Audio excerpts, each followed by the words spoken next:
Kamu pernah nggak sih lagi bengong gitu, terus kepikiran, kenapa ya ada orang yang kelihatannya kerja keras banget, banting tulang, lembur terus, tapi kok hidupnya dari tahun ke tahun gitu-gitu aja? Anehnya lagi, seringkali mereka itu orang baik loh, orang jujur. Kalau kamu pernah ngerasa dunia ini nggak adil, tenang, kamu nggak sendirian. Oke, yuk kita coba bedah pertanyaan ini. Ini kan inti dari semua kegelisahan kita ya.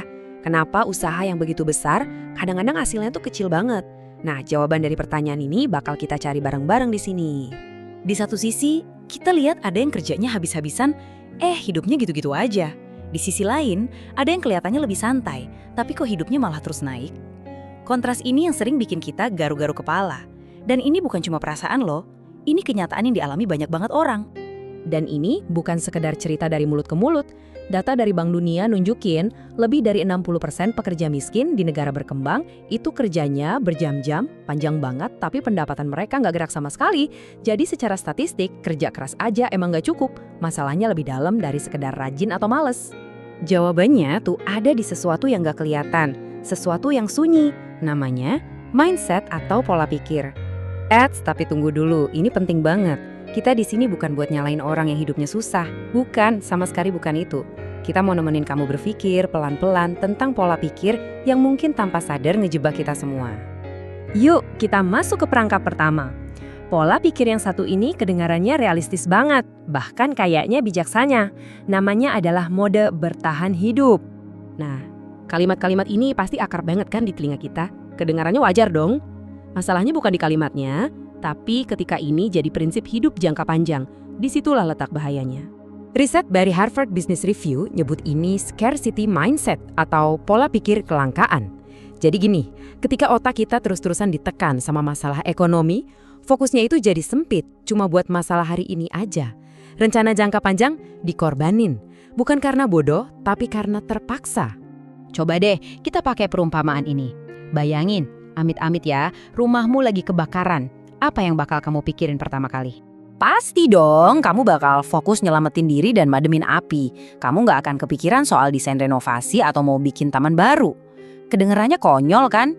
Nah, dalam keadaan darurat, mikir jangka panjang itu emang mustahil. Nah, ini dia poin krusialnya. Buat banyak orang, hidup dalam kekurangan itu rasanya kayak ada kebakaran kecil yang nggak pernah benar-benar padam. Selalu ada aja tagihan, harga-harga naik, atau kebutuhan mendadak. Otak kita dipaksa buat ada di mode darurat terus-menerus. Lihat deh bedanya, mode bertahan itu fokusnya cuma hari ini, ngorbanin masa depan demi rasa aman yang sebenarnya semu. Sebaliknya, mode bertumbuh itu fokusnya udah ke 2-5 tahun ke depan. Data OECD nunjukin, orang yang berhasil keluar dari kemiskinan adalah mereka yang sukses keluar dari mode darurat ini dan mulai ngebangun masa depan bahkan waktu kondisi mereka belum stabil-stabil amat. Sekarang kita masuk ke perangkap kedua. Wow, yang ini lebih dalam lagi nih, karena menyangkut keyakinan kita soal uang dan takdir. Pernah dengar ini kan? Keyakinan kalau uang itu buruk, kalau kekayaan itu pasti bikin orang jadi jahat. Secara nggak sadar, ini bikin konflik batin. Di satu sisi kita pengen hidup layak, tapi di sisi lain kita takut jadi orang jahat kalau punya uang. Para psikolog menyebutnya money sabotage. Ini tuh perilaku bawah sadar yang justru malah ngegagalin kestabilan finansial kita sendiri. Contohnya, ngerasa nggak enakan pas nagih bayaran atau tiap dapat rezeki lebih dikit, tiba-tiba ada aja kejadian aneh yang bikin uangnya cepat habis. Ini bukan nasib loh, tapi karena hubungan kita sama uang belum beres. Dan yang menarik dari data Credit Suisse ini, coba lihat deh, mayoritas kekayaan di dunia itu nggak datang dari korupsi. Sebagian besar justru datang dari bisnis, investasi, dan keahlian profesional. Jadi mitos kalau semua orang kaya tuh licik, ternyata ya nggak sepenuhnya benar juga. Jadi cara pandang yang lebih sehat tuh gini, anggap aja uang itu alat yang netral, kayak pisau. Pisau bisa dipakai buat masak, bisa juga buat melukai. Salahnya kan bukan di pisaunya, tapi di tangan yang megang. Kalau kamu orang baik, uang di tanganmu justru bisa bikin kamu lebih banyak ngebantu orang lain kan? Nah, perangkap selanjutnya di kategori ini adalah kepasrahan. Kalimat ini kedengarannya ikhlas ya, tapi seringkali ini adalah bentuk lain dari menyerah. Ini adalah keyakinan kalau hidup kita ya sepenuhnya ditentuin sama nasib. Riset dari Stanford menamakan ini learned helplessness. Jadi, ketika seseorang udah terlalu sering gagal, dia bakal berhenti mencoba. Bahkan pas ada peluang baru di depan mata. Bukan karena dia malas, tapi karena udah terlanjur percaya kalau usahanya bakal sia-sia. Padahal, iman tanpa ikhtiar itu bukan tawakal, itu namanya nyerah sebelum berjuang. Oke, kita lanjut ke perangkap ketiga. Dan ini mungkin yang paling sunyi, karena terjadinya tuh di dalam diri kita sendiri, yaitu perangkap merasa kecil dan gak pantas. Banyak banget yang bilang, yang penting cukup. Tapi cukup itu seringkali rapuh banget. Data Bank Indonesia nunjukin, pengeluaran terbesar kelompok bawah itu buat kebutuhan pokok, yang paling gampang kena imbas inflasi. Ditambah lagi, data OJK bilang mayoritas orang gak punya dana darurat. Artinya, satu guncangan kecil aja, kondisi mereka bisa langsung goyah. Nah, inilah suara di dalam kepala yang paling berbahaya. Pola pikir yang bikin seseorang nolak peluang bahkan sebelum dunia menolaknya. Merasa nggak pantas, merasa kesempatan besar itu cuma buat orang lain. Dan ini adalah gagasan yang harus kita putar balik. Kita sering mikir harga diri bakal datang setelah kita sukses. Padahal seringkali yang terjadi itu sebaliknya. Harga diri yang sehat itu modal awal, jalan pembuka, buat menuju kehidupan yang lebih layak.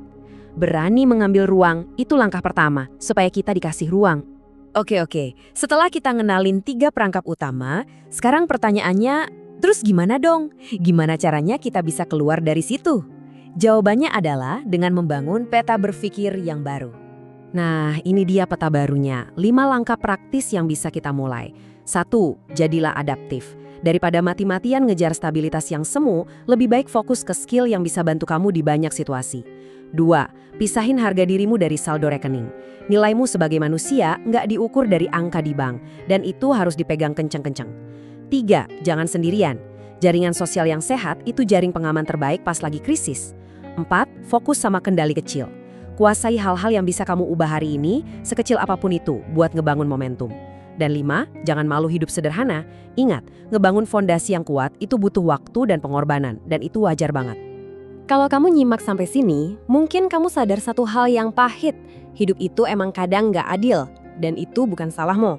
Tapi, kita juga harus terima kenyataan kalau hidup kita nggak bakal berubah kalau kita terus-terusan pakai peta berpikir yang lama, yang terus bawa kita ke jalan buntu.